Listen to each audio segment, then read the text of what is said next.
Kansas City. So this is the last stop for me on a very, very long book tour. And it was 14 stops in the Midwest. And before that, it was Scandinavia. And before that, it was Australia. And the whole world wants to know about what the hell is happening to us. So, let's talk about it. There's, by the way, what Mr. Kemper was saying, there's so many interesting angles to that. I live in Washington now, and the people I live among really have no idea how people live here in the Midwest. Not the faintest idea. We'll talk about that afterwards, okay? Remind me to come back to that. But what I want to start talking about is Trump. Specifically, the country that elected Donald Trump president, okay? Let's talk about this country that we live in. The last couple of years here in America have been a time of brisk prosperity, according to official measurements, with unemployment down, the stock market up. For Americans who work for a living, however, nothing ever seems to improve. Wages do not grow. Median household income is still well below where it was in 2007. The economists have a way of measuring this. They call it the labor share of the gross national product, as opposed to the share taken by stockholders. The labor share of the gross national product hit its lowest point since records were started in the year 2011, and then it stayed there right through the next couple of years. In the fall of 2014, with the stock market hitting an all-time high, a poll showed that nearly 3/4 of the American public believed that the economy was still in recession, because for them, it was. Now, folks, there was a time when average Americans could be counted upon to know correctly whether the country was going up or going down, because in those days when America prospered, the American people prospered as well. But these days, things are different. Let's look at it in a statistical sense. Statistically, if you look at it from the middle of the 1930s up until the year 1980, so the Depression up to the year 1980, the lower 90% of the population in this country, we might call the American people, that group took home 70% of the growth in the country's income. If you look at the same numbers from 1997 up until now, from the height of the great dot-com bubble up to the present, and you find that this same group, the American people, pocketed none of this country's income growth at all. Our share of these great good times was zero, folks. The upper 10% of the population, by which I mean our country's financiers and managers and professionals, consumed the entire thing.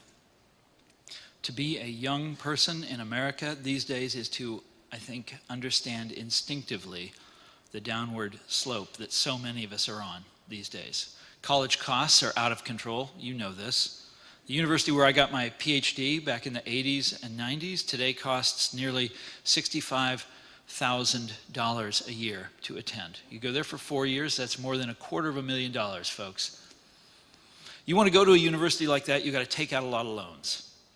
And as I travel this country, I am forever meeting young people who are $50,000, $60,000, $100,000 in debt, and they're just starting out life, folks. They're going out into this Uberized economy of ours with the equivalent of a mortgage and no house to show for it. Now, at the other end of the social ladder, of course, it is all upside all the time. Back in 1980, American CEOs made about 40 times as much as our average blue-collar line worker. Today, it's 373 times. One particularly lucky American family, in fact, has as much wealth as does 40% of the population put together. The main accomplishment of the 6 high-achieving members of this family was to inherit shares in Walmart, the retailer that has sucked the life out of thousands of towns in this part of the country. And that's where we are, folks, nearly 10 years now after the financial crisis. Growth that doesn't grow and prosperity that doesn't prosper. The country, I think people understand now, is simply no longer arranged in such a way as to make its citizens economically secure. And that's the country that elected Donald Trump president. What I am saying, folks, is that the middle class is disintegrating in the great middle class nation. And you know this is true. There is outrage and there is fury around every corner, and you just scratch the surface and it comes screaming out at you.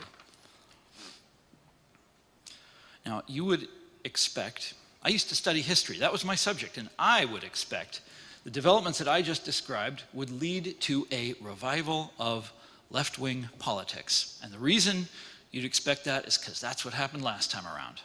And that's what happened in all similar times in history. You think about the 1890s, you think about the 1930s, and yet here's the fascinating thing. This is the thing that, well, I would say drives me crazy, but I write about it, and I write about it, and I write about it. I'm obsessed with it. This is what fascinates me. The politics of this age of inequality that we're living through right now are dominated by right-wing revolts that only accelerate the disintegration of the middle class. And it's Trump right now, but in truth, this is the fifth successful, sixth, depending on how you count it, fifth successful conservative uprising to happen in my lifetime. So I was born in 1965. Nixon came along in 68. You had the New Right, Ronald Reagan in the late 70s, Gingrich in the 90s, George W. Bush in the aughts, and the Tea Party movement shortly afterwards, with Trump, trailing along behind. It just keeps chugging along.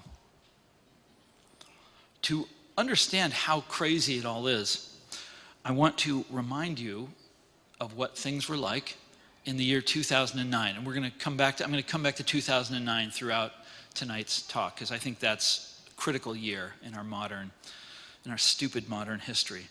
But this was 2009, the financial crisis had just happened, the Great Recession was underway, and it looked like at the time that the philosophy of free markets had been discredited for good. I mean, here we had deregulated Wall Street. We had got down on our knees and worshiped Wall Street. We had put nice, friendly Wall Streeters in charge of overseeing Wall Street, and here Wall Street goes and poisons the economy of the entire world with its mortgage-backed securities. And so it seemed in 2009 like we were at a historical turning point. Here the Bush administration had blundered into a series of incredible disasters. The Iraq War, Hurricane Katrina, remember that one, the Jack Abramoff lobbying scandal, and then economic catastrophe on top of all that. And it felt like the last straw. This felt like we had come to the end. And I live in Washington these days, and the pundit class in Washington thought they understood what was happening back in 2009. They said that the tectonic plates were shifting, that conservatism's long reign was at an end. The age of Reagan was finally over, a historian wrote. The liberal age of Obama was dawning. The pendulum had swung one way, and now it was going to swing back the other by a force all of its own. We didn't have to do anything about it. That's just how history worked. So back in 2009, the pundits loved to talk about how the Republican Party was on what they called a political suicide mission, how its candidates had zero chance in the enlightened new America that we were living in. The Republican Party, they said, was being sent to the dustbin of history. The reason I bring it all up, you understand, of course, is because it's exactly the same thing that we heard all last year, with commentator after commentator telling us that Donald Trump didn't have a chance and that the Republicans had committed suicide by nominating him. Almost exactly the same. Anyhow, to get back to 2009, the Republicans at that time turned out to not be interested in their own demise. They didn't particularly want to go down that road. And they did exactly the opposite of what the Washington pundits were telling them they needed to do. they stepped on the gas instead of the brakes.